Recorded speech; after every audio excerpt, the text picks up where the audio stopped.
কি বললা কি করতা বোলপুর গিয়ে সব খেয়ে নিতে? বোলপুর শ্বশুর বাড়ি গিয়ে সব খেয়ে নিত আর সবাই কি বলতো বউয়ের জন্য কিছু রাখলি না?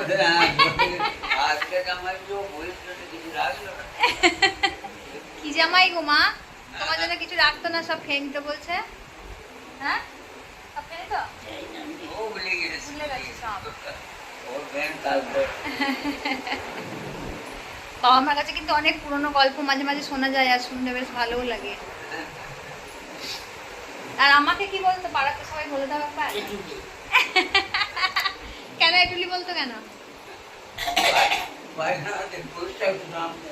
বাবার পিছনে ঘুরে বেড়াতাম, বাবা যেখানেই যেত সেখানে যেতাম, পায়খানা যেত পায়খানা গিয়ে বসে থাকতাম, মানে পায়খানার বাইরে দরজার বাইরে। ও বা যাও শুয়ে পড়ো, একটু রেস্ট করো। হারিয়ে গেছিলাম, সেই গল্প আবার একদিন শোনাবো। হারিয়ে গেছিলাম একবার।